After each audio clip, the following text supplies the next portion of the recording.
Magulo nga, sir. Hindi po. Ito po ang lakaran. Mga ano to eh, mga pasyente, hindi naman kami magpapapasya. Kaya nagtataka nga ako eh. Kaya makikipaglaban siya. Ito mo, ako sa batas lang po ilalaban ko. Kami rin din, sir. Ano pong batas pinanghahawakan nyo? Siyempre kami naman ay, di ba, siyempre mga taxpayer din kami. I'm also a taxpayer. May karapatan po tayo. Lahat po tayo may karapatan. Kaya nga, o di siyempre, magkikip way naman din kami. Kaya nga,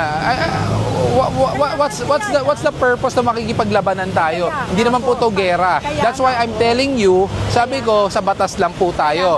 That's why I'm asking you, who painted this? Gobyerno. So kung pininturan ng gobyerno yan, ibig sabihin po, yan po ang sidewalk, yan pagmamayari ng gobyerno. Kaya nga, nagkikip way naman po tayo. Pare-parang naman tayo sidewalk ngayon, di ba?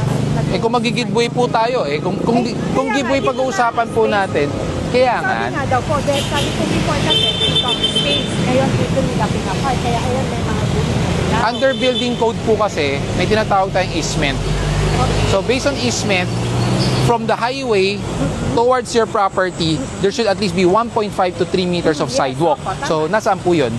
Di ba supposed to be dapat? Eh kaya Ayan. pinaano naman po, sabi naman po namin Morning. before, dito daw. Kaya nga ang giveaway, nag-giveaway naman po. Kaya nga po kaya nga ang gulo ng ginawa dito eh. Tiniso sila, ang parking nila doon, tama. Itong sidewalk. Pagdating naman dito sa inyo, doon ang parking. So paano po mag-alang tao? Ahas, letter S, di ba? Ay syempre mag-giveaway din naman po tayo sa mga dumadaan. That's why I'm telling you po, Kaya syempre, as a consideration, dahil sabi nyo, ino-operahan, nag-o-opera, hindi nga namin ito tow, pero sa susunod iatras kasi ito po ang sidewalk. Opo. So, hindi ka na makipaglabanan. Totoo naman, sir. Ang ibig ko sabihin, nasa magandang pag-uusap lang naman po. Kung ang magandang pakikipag-usap is dialogue, not labanan. Hindi naman tayo makikipaglaban. Kaya nga eh, kasi kaya nga sabi ko sa inyo po, ako ilalaban ko batas. Ay, makikipag, Diba? Hindi, sa akin naman po, batas or whatever, nasa magandang pag-uusap naman po. The law is the law. Yeah. The law is the law.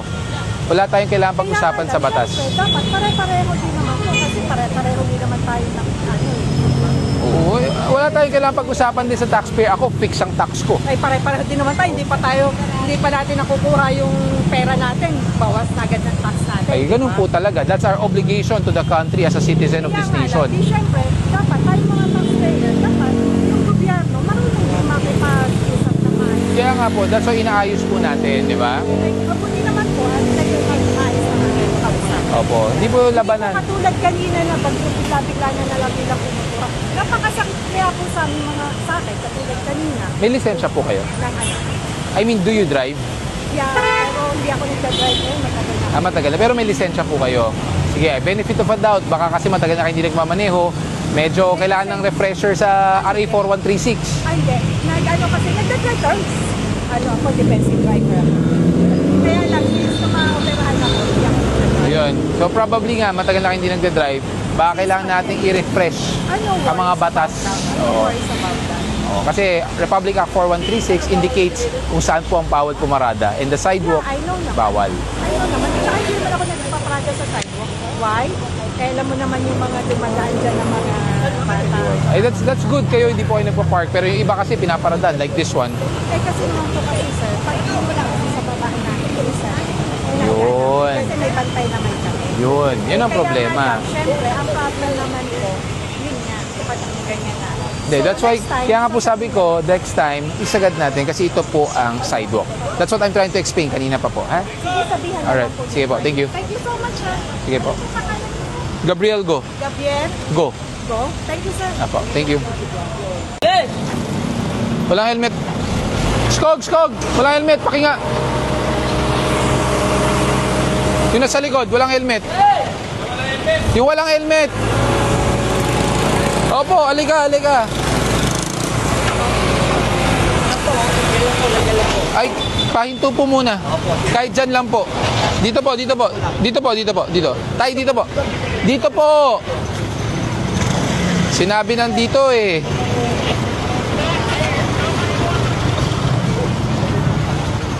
Tay, sa susunod, pag saan kayo pinahihinto, doon po kayo huminto. Hindi po, ayun po, nasa likod. Oh. Hindi po, sa susunod kung saan kayo pinatitigil, doon kayo tumigil. Salamat po. Pera po ng lisensya niyo po. Wala po kayong helmet pareho. Oo po, pasensya na po, sir. Pasensya na rin po dahil wala pong helmet. Dapat po nagsusot ng helmet po Mamadali yan. lang po, sir. ORCR na rin po ng motor. Ay, hindi po senior ang kailangan ko po. Lisensya po kailangan ko. Baba ka na. Kalibutan natin yung helmet natin pag mamadali natin. May helmet po, dalaw pag mamadali lang po, sir eh. Kala mo lang ka-senior po na medyo makalimutan po talaga. Humihingal pa ka. Right, sir. ORCR po ng motor. Oh, dali, sir. Sige po, papatay na lang ha. Tapos i-side stand. Humihingal ako. Saka mali rin po yung tsinelas nyo. Bawal po ang tsinelas. Opo, pasensya na po, sir. Opo, peram na lang po ng ORCR para ma-verify lang natin. Opo, sir. May susi po.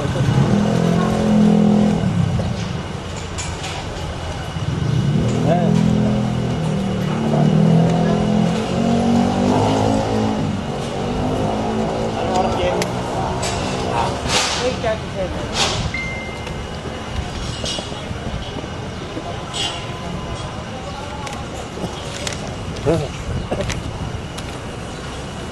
Expired po ang registration nyo. Po? February pa. Oo nga po, sir. Ay, ba't nyo po ginagamit ang motor? Tatlong buwan lang po ang palugid na binibigay. Kami pasalanan po. Pasalanan Opo. po. Kasi kung February pa yan, March, Opo, April, sir. May. Opo, sir. Pasalanan ko, sir. Sir, pasalanan ko po.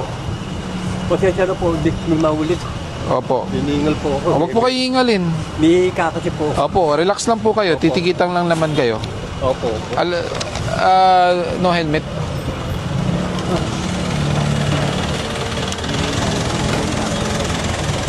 Kaano-ano niyo po? Ah? Tatay niyo. Ba't hindi po pinayagan magmotor nang walang helmet? Kasi, Hindi, I mean sa helmet.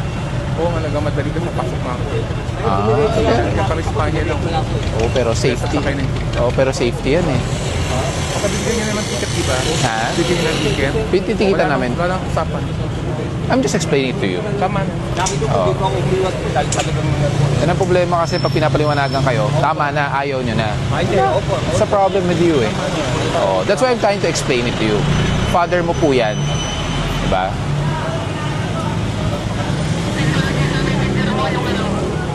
Pasensya na, sir. Opo.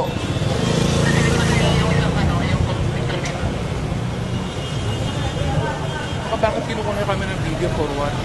This is a public place documentation po ng MMDA. Hindi broadcast yan. Kahit i-broadcast po, blurred naman. Wala naman nilalabas na mukha. Kasi hindi namin pinapayagan kami tulad kami.